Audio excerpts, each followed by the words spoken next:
नमस्कार, मैं खुशी और आप देख रहे हैं हिंद सागर। आइए नजर डालते हैं आज की बड़ी खबर पर। संजय राउत के बिगड़े बोल, कहा एक शिंदे का एनकाउंटर हुआ, दूसरे शिंदे का एनकाउंटर जनता करेगी।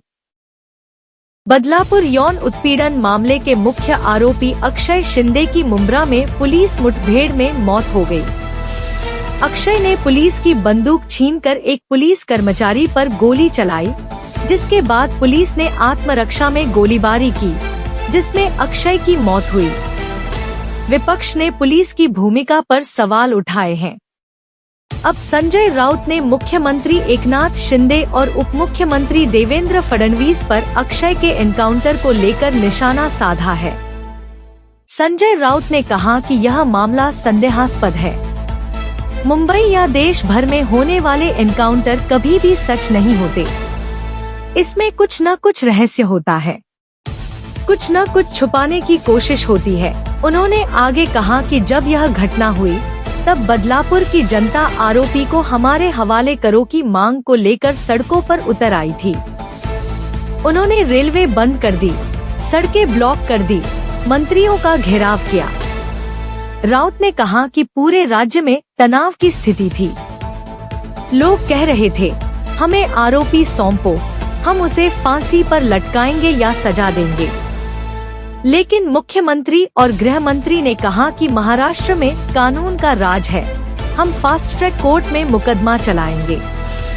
इसके बाद अगले दिन ही आंदोलनकारियों पर मामले दर्ज किए गए। सफाई कर्मचारी को फायरिंग किसने सिखाई? संजय राउत ने कहा कि इस मामले में सिर्फ एक आरोपी नहीं था, बल्कि एक बड़ा सर्कल था जिसमें संस्था के चालक और संचालक शामिल थे। उन्होंने सवाल किया, क्या एनकाउंटर सच में हुआ? जनता जानती है कि सच क्या है। जनता पर दर्ज किए गए मामले वापस लिए जाने चाहिए। शिवसेना यूबीटी सांसद राउत ने कहा कि आरोपी का चेहरा ढका हुआ था, उसके हाथों में हथकड़ी थी, फिर वह बंदूक कैसे चला सकता है? जो लड़का शौचालय साफ करता है, वह गोलियां कैसे चला सकता है? किसने उसे गोलियां चलाने की ट्रेनिंग दी? संजय राउत ने एनकाउंटर की सच्चाई और आरोपी के बारे में कई सवाल उठाए हैं और मामले की जांच की मांग की है।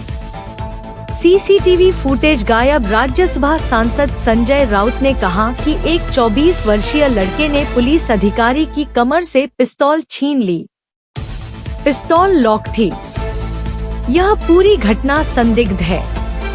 इस मामले में बड़े लोग शामिल हैं, जो खुद को बचाना चाहते हैं।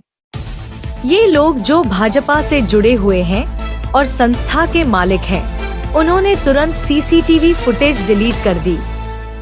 अगर संस्था के मालिक निर्दोष हैं, तो उन्होंने सीसीटीवी फुटेज क्यों डिलीट की?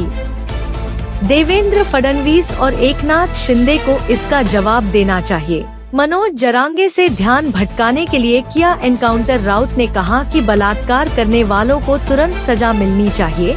यह बाला साहेब ठाकरे की भी मांग थी।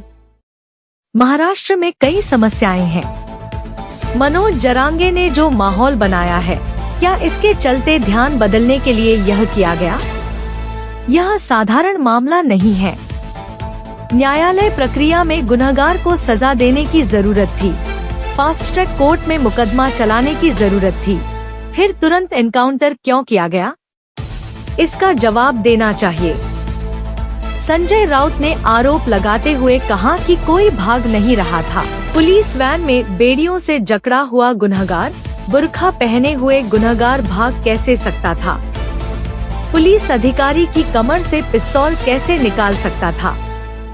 अगर हमारी पुलिस इतनी कमजोर है तो फडणवीस को इस्तीफा देना चाहिए। दूसरे शिंदे का एनकाउंटर जनता करेगी। संजय राउत ने कहा कि देश और राज्य में कई एनकाउंटर हुए हैं। उनका मानना है कि उन्हें अंडरवर्ल्ड के बारे में जितनी जानकारी है, उतनी गृह मंत्री और एनकाउंटर करने वालों को भी नहीं है। उन्होंने सवाल किया कि अगर संस्था चालक दोषी नहीं है, तो उन पर पोस्को के तहत केस क्यों दर्ज किया गया? उनका कहना है कि आरोपी ने अपने जवाब में कुछ खुलासे किए थे, इसलिए उसका एनकाउंटर हो गया। उनके अनुसार किसी को बचाने के लिए पहले दिन से प्रयास किए जा रहे हैं। उद्धव ठाकरे गुट के नेता संजय राउत ने कहा कि एक शिंदे ने दूसरे शिंदे का एनकाउंटर किया और अब दूसरे शिंदे का एनकाउंटर जनता करेगी। उन्होंने यह भी कहा कि सरन्यायाधीश ने कल मुख्यमंत्री और उप मुख्यमंत्री के साथ चाय पी, तो अब किस से अपेक्षा रखें।